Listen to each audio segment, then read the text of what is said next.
Hello everyone, welcome to magic of examination YouTube channel.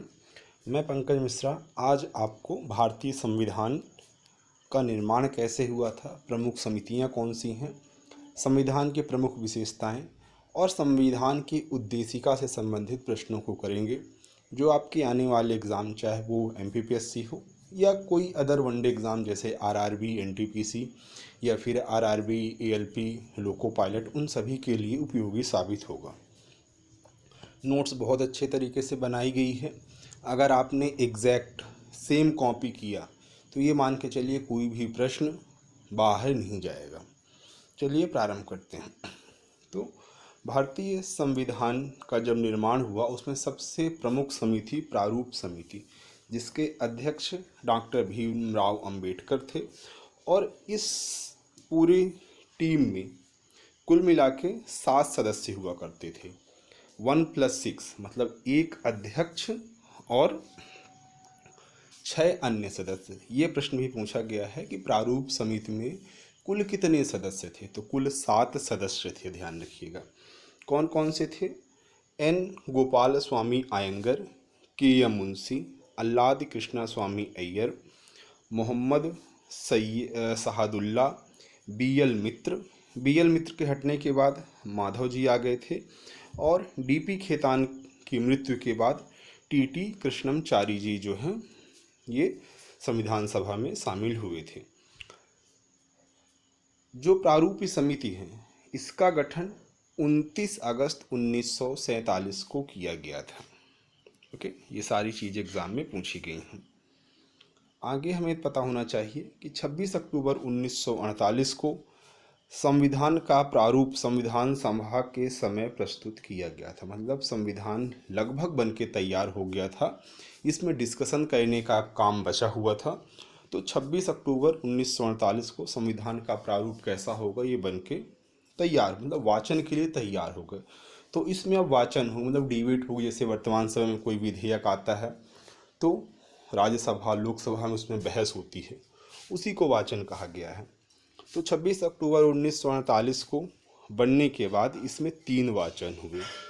पहला वाचन होता है 4 नवंबर 1948 से लेकर 9 नवंबर 1948 तक।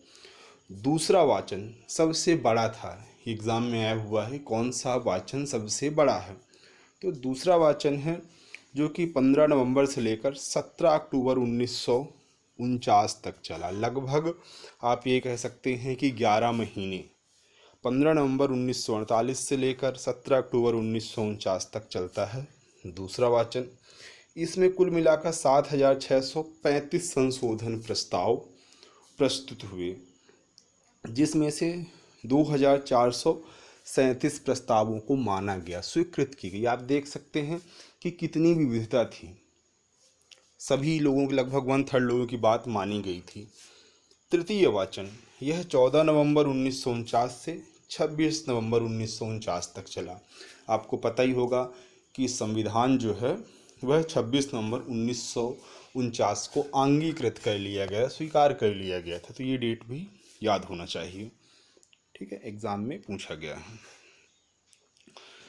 आगे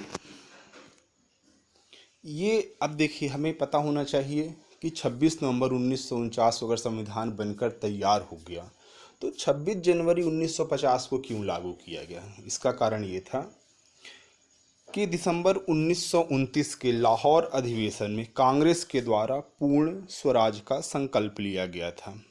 एक डेट भी याद रख लीजिए, यहाँ पे 31 दिसंबर को हुआ था ये, और 1 जनवरी को पंडित जवाहरलाल नेहरू के द्वारा रावी तट पे तिरंगा झंडा फहराया गया था। और यह निर्णय लिया गया था कि प्रत्येक वर्ष 26 जनवरी को हम पूर्ण स्वतंत्रता दिवस मनाएंगे, ठीक है। ये घोषणा की गई थी कि 26 जनवरी 1930 से पूर्ण स्वराज प्राप्ति की घोषणा की गई थी और स्वतंत्रता दिवस मनाने की भी घोषणा कर दी गई थी। इसी चीज़ को, इसी डेट को याद रखने के लिए थोड़ा सा वेट किया गया कि हम 26 जनवरी 1950 को ही पूरे तरीके से संविधान को लागू करेंगे, क्योंकि कुछ ही प्रावधान संविधान के लागू किए गए थे, बहुत सारे प्रावधान बचे हुए थे। लाहौर अधिवेशन जो था उसकी अध्यक्षता पंडित जवाहरलाल नेहरू ने की थी, ये भी याद रखिएगा। लाहौर अधिवेशन जो था इसकी अध्यक्षता पंडित जवाहरलाल नेहरू के द्वारा की गई थी। भारत सरकार अधिनियम 1935 को हटाकर भारत का संविधान 26 जनवरी 1950 को लागू हुआ। संविधान का सबसे बड़ा स्रोत अगर कहें क्या है, वो है 1935 का जो भारत सरकार अधिनियम है। फिर हम बोलते हैं भारत एक गणराज्य है। क्यों? क्योंकि भारत का राष्ट्रपति निर्वाचित होगा, ना कि वंशानुगत। गणराज्य में सभी नागरिक समान होते हैं। संविधान की प्रस्तावना जो है, इसमें नागरिकों को 3 तरह के अधिकारों का वर्णन किया गया है या संकल्पित किया गया है। संविधान की कुंजी कहा गया है प्रस्तावना को, जहाँ पे आप देखिए न्याय, स्वतंत्रता और समानता की बात की गई है। भारत के 3 राष्ट्रीय पर्व हैं, गणतंत्र दिवस, स्वतंत्रता दिवस और गांधी जयंती। तो ये फैक्ट थे संविधान सभा से रिलेटेड, भारत के संविधान बनने तक की कहानी को लेकर। थोड़ा सा और डीप जाते हुए हैं कि भारतीय संविधान एवं राज्य व्यवस्था में हम कहेंगे उद्देश्य प्रस्ताव के बारे में, क्योंकि ये उद्देश्य प्रस्ताव ही आगे जाकर प्रस्तावना का रूप लेता है और पीएससी पिछले 2 वर्षों से उद्देश्य प्रस्ताव से प्रश्न पूछ रहा है। उद्देश्य प्रस्ताव 13 दिसंबर 1946 की स्वीकृति के बाद संविधान सभा ने संविधान के निर्माण में अनेक समितियों का गठन किया। इस गठित समितियों को 2 वर्गों में बांटा गया था। उद्देश्य प्रस्ताव 13 दिसंबर 1946 को चाचा नेहरू के द्वारा लाया गया था। चलिए, पहली है प्रक्रिया संबंधी समितियां। ये समितियां संविधान के निर्माण की प्रक्रिया प्रश्नों को हल करने के लिए थी। प्रक्रिया नियम समिति थी, अधिकार समिति, सभा समिति, परिसंचालन समिति, हिंदी उर्दू अनुवाद समिति, इस तरह की थी। दूसरी समितियां थी विषयक समिति। विषय संबंधी समितियां संविधान निर्माण करने वाली समितियां से प्रारूप समिति, संघ शक्ति समिति, संघीय संविधान समिति, प्रांतीय संविधान समिति, मूल अधिकार समिति, रियासत समझौता समिति, अल्पसंख्यक झंडा समिति और परामर्श समिति, ये प्रमुख समितियां हुआ करती थीं। अब प्रारूप समिति के सदस्य तो हम पढ़ लिए हैं, ठीक है। तो अब और जो अन्य समितियां थीं लास्ट वीडियो में मैं करा दिया हूँ, तो अभी समय ना बर्बाद करते हुए संविधान को उद्देश्य का कर सकते हैं। प्लेलिस्ट आप जाकर देख लीजिएगा, मिल जाएगी। सारी समितियों को कराया गया है, कुछ पॉइंट बचे हुए थे इसलिए इसमें कराया गया है। संविधान के उद्देश्य का प्रीएम्बल ऑफ कॉन्स्टिट्यूशन। जब हमारा संविधान बना तो यहाँ पे जो 3 शब्द हैं, इसके अलावा सेम यही थी, इसलिए इसे अंडरलाइन कर लिया है। समाजवादी, पंथ निरपेक्ष और अखंडता, ये 3 शब्द जो थे वो 42वें संविधान संशोधन 1976 के माध्यम से जोड़े गए थे, और बाकी जो प्रीएम्बल है वो सेम रहेगा। इसके हर एक शब्द से प्रश्न पूछे गए हैं, तो अच्छा होगा कि आप इसे एग्जैक्टली लिख लें। अब बात करते हैं यहाँ पे समाजवादी, आर्थिक और राजनीतिक न्याय। पूछता है कि प्रीएम्बल में कितने प्रकार के न्याय की बात की गई है, सामाजिक, आर्थिक और राजनीतिक। कितने प्रकार की स्वतंत्रता है, विचार, अभिव्यक्ति, विश्वास, धर्म और उपासना की स्वतंत्रता दी गई है, ठीक है। ये 2 प्रश्न पूछे गए थे। एक ये है कि संविधान का स्रोत क्या है, तो भारत की जनता, हम भारत के लोग ही जो हैं संविधान का स्रोत है, ये भी एग्जाम में पूछा गया है। संविधान को अंगीकृत कब किया गया था, ये डेट आपको याद होनी चाहिए, 26 नवंबर 1949 को। चलिए आगे देखते हैं।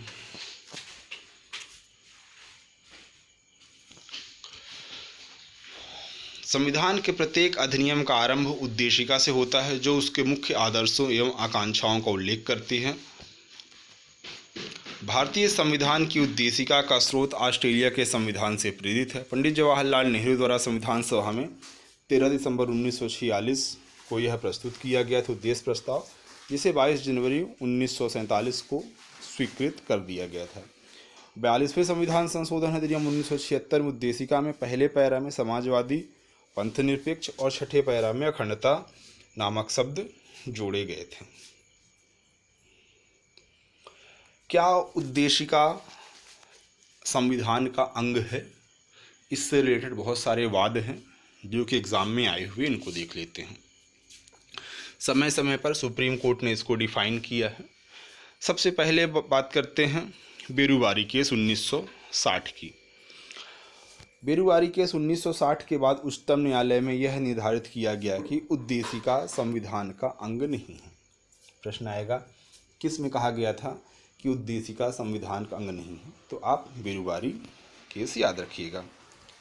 यद्यपि जहाँ संविधान की भाषा संदिग्ध या अस्पष्ट है, वहाँ उद्देशिका संविधान निर्माताओं के आशय को समझाने के लिए सहायक है, अतः संविधान निर्माताओं के विचारों को जानने की कुंजी है। ठीक है। दूसरा, केशवानंद भारती केस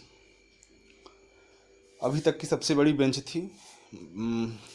केशवानंद भारती बनाम केरल राज्य का ये मैटर था। के प्रकरण में उच्चतम न्यायालय ने पूर्व निर्णय को उलटते हुए यह मत दिया, मतलब जो पहले कहा था संविधान का अंग नहीं है, अब क्या कहेगी, उद्देशिका संविधान का अभिन्न अंग है, वह संविधान में उसका वही स्थान है जो अन्य उपबंधों का है। तो संविधान का अंग किस में माना गया, केशवानंद भारती केस में।